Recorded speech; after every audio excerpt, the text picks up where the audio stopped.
Shalom Yasharala Yahweh, brother Malak, back with the biblical breakdown. And today, some days Yahweh just put the spirit on you, just to go into the spirit, just to roll in the spirit. Some days you'll have 3, 4, 5 lessons to go into. Some days you'll have none. Some days you'll just have one. Some days you'll just have two. Some days you'll have 6, 7 lessons, quick lessons, couple lessons, long lessons.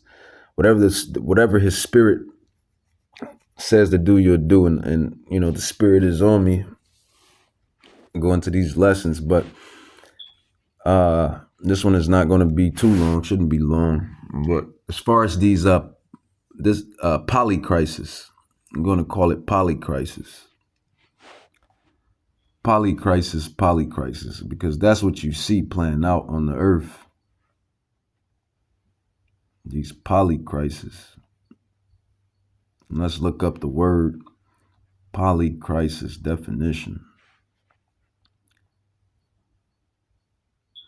And I like this word, but I don't like the for some reason I like the word. I said this in the last couple lessons that I did, breakdowns within those lessons, like months ago or a month ago, maybe weeks ago. But polycrisis, I like the word, but I don't like the definition. I don't like what it stands for. But for some reason, I like the word. For some reason, polycrisis. It says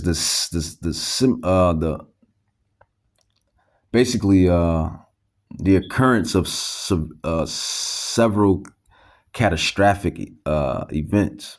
Like I said, I don't like the definition. I don't like what it actually is, but I kind of like the word polycrisis. It says the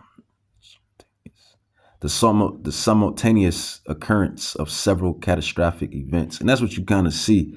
But we are not ignorant of this devil's devices. Let's grab that. 2 Corinthians 2:11. The prophets, those with the spiritual eyesight, blessed are your eyes, for they see. Blessed are your ears, for you hear. Why do you speak in parables, Yahweh Shai HaMashiach? Why do you speak in parables? Because it is given unto you to know the mysteries of the kingdom. 2 Corinthians 2:11, it says, least Satan should get an advantage of us, for we are not ignorant of his devices. So these polycrisis that you see with these Venezuela, or however you pronounce what's the name, Venezuelan gangs, Venezuela, these Venezuelan gangs, these mosquitoes, these mpox, viruses, these strands, these there's just so much going on, so many polycrisis, these the uproars in that was just in London, from the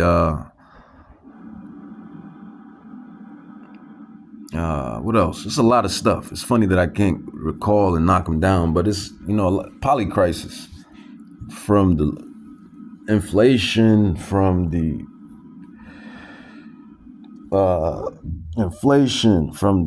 Venezuelan gangs, from the migration, from the hurricanes and floods, from the uproars in these different lands, from the, like I said, these mosquitoes, to these vaccines, into these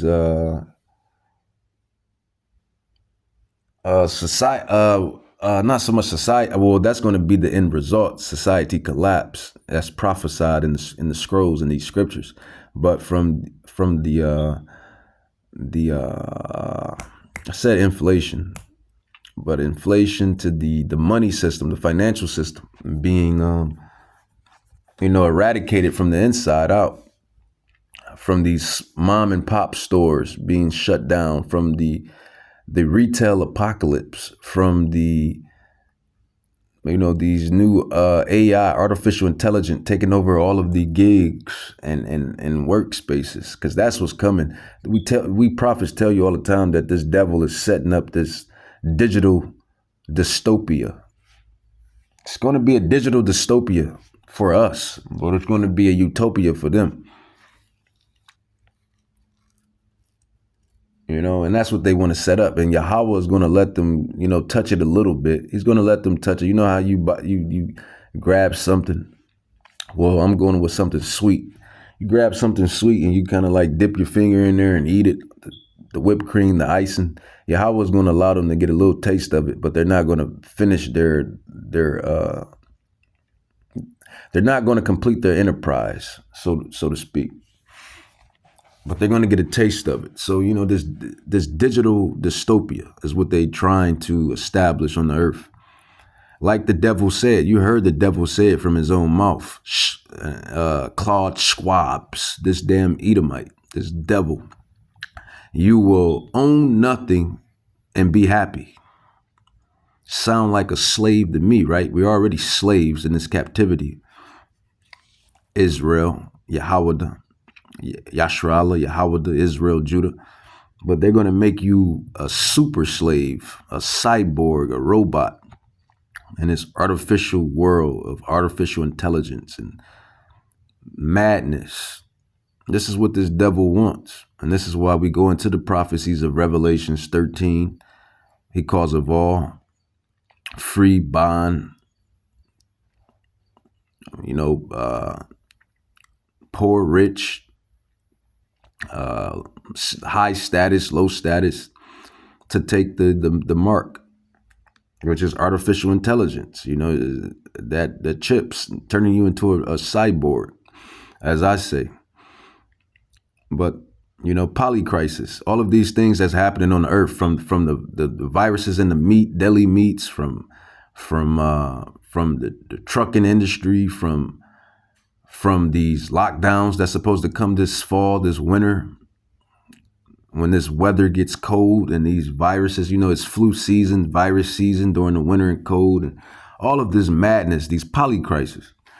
The prophets, the servants, we are not ignorant of Satan's devices. We know what he's trying to push. We know what he wants. He wants the new world order. We already know what you want. The Spirit has revealed unto us what you want. Esau wants a new world order. And they tell you this all the time.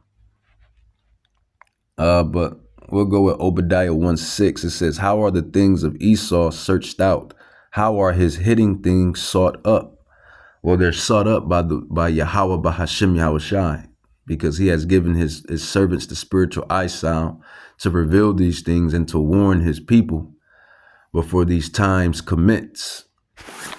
And that's just what it is. I wasn't going to be too long on this, because we already know. It's like everybody knows the end game by now. Everybody is woke. You go on TikTok, everybody's woke. You go on another social media platform, everybody's woke. Everybody's woke. Everybody's like, just do it. Be like Nike and just do it, Esau. We know what you want. We know what you're trying to do. So do it. These prophecies, we already know it's prophecy. It's prophetic. Micah chapter 2 verse 1, it says, woe to them that devise iniquity and work evil upon their beds. When the morning is light, they practice it, because it is in the power of their hand. And that goes into Job 9:25, that the world is given into the hand of the wicked. So I wasn't going to be too long on it, because it's really a simple but a quick lesson, but it's a powerful lesson. And it's just like the book of Obadiah, short and sweet, but powerful. But with that, I want to say, Kahalam la Yahweh, Bahashem Yahushai, Bahashem Rakat Kadash, Barakatah Yahweh, Barakatah Yahushai.